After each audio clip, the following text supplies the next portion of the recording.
तुमने क्या तब्दीली लानी है? तब्दीली जब भी आएगी तो मोहम्मद अरबी के दीन से आएगी। ये तयशुदा बात है।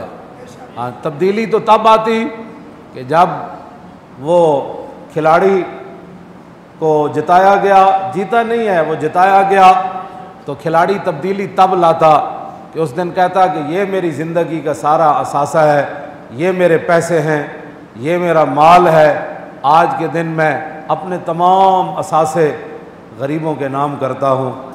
तब्दीली तो तब आनी थी। तब्दीली ये थोड़ी आनी थी कि सीटें कम हों तो जहाज़ भेज दिया जाए कि फ़लाँ को ख़रीद कर भी लाओ, फ़लाँ को ख़रीद कर भी लाओ। तब्दीली ये नहीं थी कि अरबपतियों को फिर तुम हाथ मिलाओ और उनको थपकी दो कि हमें वोट दे दो। तब्दीली ये थोड़ी थी कि अरबपति उसको उठाया, किसी को भावलपुर से उठाया, किसी को फैसलाबाद से उठाया, किसी को सियालकोट से उठाया, किसी को कराची से उठाया कि जनाब हज़रत से मुलाकात करें, बताएं आपको क्या चाहिए। तो हज़रत से पूछें, वो अपनी जेब से पैसे दे रहा है। तो जब पहले दिन खिश्ते अव्वल चून हद में मार कज ता सुरैया मीर अवध दीवार कज, शायर कहता है जिस महल की और जिस इमारत की पहली ईंट ही मेमार मिस्त्री टेढ़ी रख दे, उसको आसमान तक भी ले जाओ तो वो इमारत तो टेढ़ी जाएगी ना। तुम क्या तब्दीली लाना चाहते हो जिसकी बुनियाद ही तुमने पैसों पर रखी है?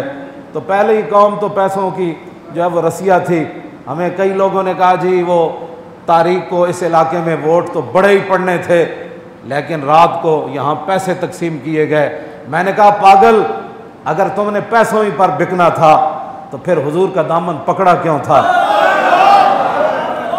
हाँ, मोमिन तो वो है जिसकी कायनात में कीमत कोई नहीं है। अगर तुम्हें पैसे रात को किसी ने दे ही दिए थे तो सुबह का सूरज तुलू होने के वक्त तुमने चौकों के अंदर रख कर उनको जलाया क्यों नहीं? हाँ, तो तुम्हारी तो फिर कीमत ही इतनी थी, हमें आकर क्या बातें करते हो? हमारी तो बात यह है कि काब बिन मालिक को मलिक गस्सान हुजूर उनसे नहीं बोलते थे। मलिक गस्सान ने ख़त लिखा कि तुम्हारे नबी तुमसे नाराज़ हैं तो आधी बादशाही देता हूँ, मदीना छोड़कर आ जाओ।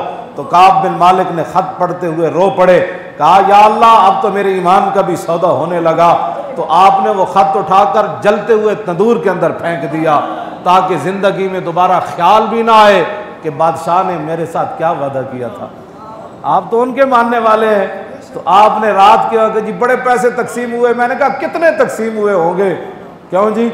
तो आपको पता ही नहीं है कि जो दामन आपने पकड़ा था। क्यों जी? हज़रत ज़ैद बिन अरकम क्या कहते हैं ग़ज़वा बनी मुस्तलिक पर, जब आपने हुजूर को शिकायत लगाई अब्दुल्ला इब्न उबई की, आप गवाह पेश न कर सके और सहाबा ने आपको डांटा ज़ैद बिन अरकम को कि आपने हुजूर को क्यों तकलीफ़ दी जब आपके पास गवाही नहीं थी। तो हज़रत ज़ैद बिन अरकम कहते हैं कि मैं अपने ऊँट के ऊपर सर झुका के आ रहा था तो पीछे से रसूलुल्लाह तशरीफ़ लाए और हुजूर ने मेरा कान पकड़ा और कान पकड़कर मेरा मुंह अपने रुख अनवर की तरफ करके फतबस्सम फी वजही, हुजूर अपना रुख अनवर मेरे मुंह के सामने करके हुजूर मुस्करा पड़े। पीछे से सिद्दीक़ अकबर आए, फरमाया हुजूर ने क्या फरमाया? कहा फरमाया तो कुछ नहीं, हुजूर मुस्कराए। फरमाया फिर अभी अभी कुरान नाजिल होने वाला है। और फिर पीछे हज़रत उमर आए, फरमाया हुजूर ने क्या फरमाया? फरमाया कुछ नहीं, हुजूर मुस्कराए। सुनो जी, जिनका दामन आपने पकड़ा, आप चंद हज़ार की खातिर रातों रात बिक गए। ज़ैद बिन अरकम कहते हैं क्या? कहा कि हुजूर ने मेरा जो कान पकड़ा था ना और कान पकड़ करके मेरा चेहरा अपना रुख अनवर की तरफ किया था और हुजूर जो मुस्कराए थे, फरमाया अगर अल्लाह मुझे अब्दी ज़िंदगी दे देता कि मुझे कभी मौत ना आती तो मुझे इससे इतनी खुशी ना होती जितना हुजूर की एक मुस्कुराहट से मुझे खुशी हुई।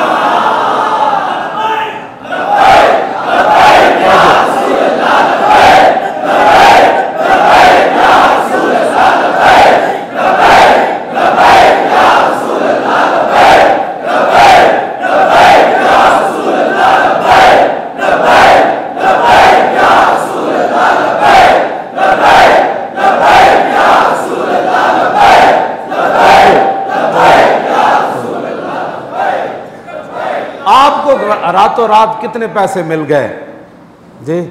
कई लोगों ने ये भी उज़र बहाने किए जी वहाँ रातों रात अरबों रुपए बांटे गए। तो मैंने कहा अरबों रुपए को पर तुमने थूका क्यों नहीं? क्यों जी? आप हुजूर के ग़ुलाम नहीं बदले। हाँ, हुजूर के ग़ुलाम नहीं बदले। हाँ जी, वो तो जन्नत भी लेने आए तो छोड़े न ये गली, मुंह फेर बैठेंगे हम तेरी दीवार की तरफ।